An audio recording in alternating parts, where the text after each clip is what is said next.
Okay, just a short video with a little more context to this first section here. First set of highlights and reflections.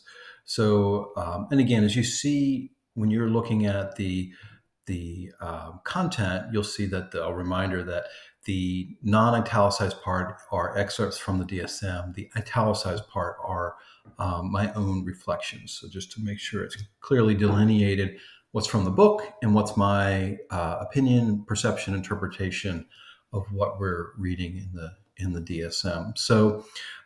Here you see just what are some of the basic parameters of why we have a DSM. It's a clinical guide, and I think guide's an important word. It is There's still the element of human clinical judgment that is critically important, um, and that's something you'll see, I think, reflected in different parts of the book or throughout as a theme. It helps us also describe measures of severity, what we're seeing, which helps us in a lot of different ways, understand and advocate for what resources, identify what resources our clients might need, and and help advocate for those resources, levels of care, as an example, right? And then information about the diagnosis. So we're not just giving a diagnosis, we're explaining how we arrived at it and what are the factors in that. What is the evidence to support the diagnosis that we're rendering? And that can be really important for the client as well as maybe from an resource advocacy point of view. All right.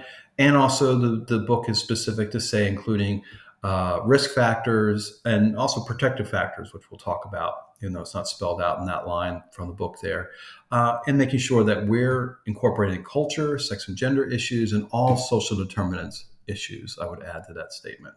All right. And then you'll see as you read there from my stuff, the common language that they refer to is not always going to reflect the verbiage. And you heard me say this in an earlier video about the readings. I think the readings from this section, that the verbiage used, the common language, the terms used may not completely line up the way we would like with how we want to describe things in social work. Disorders versus health condition is an example for me. So that's just something to point out as we're reading through the book and going through the course.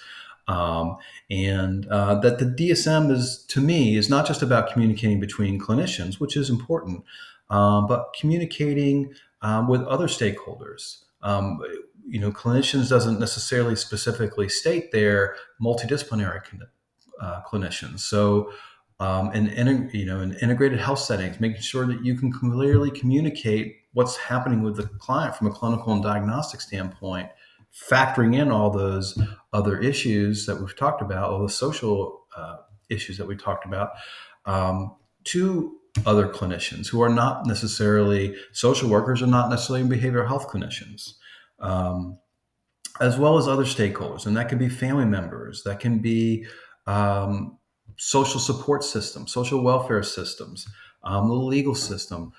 There's lots of other areas where we want to make sure we're communicating clearly and being able to support in a measurable way what we're asserting in terms of diagnostics, impressions, and plans and recommendations for our clients.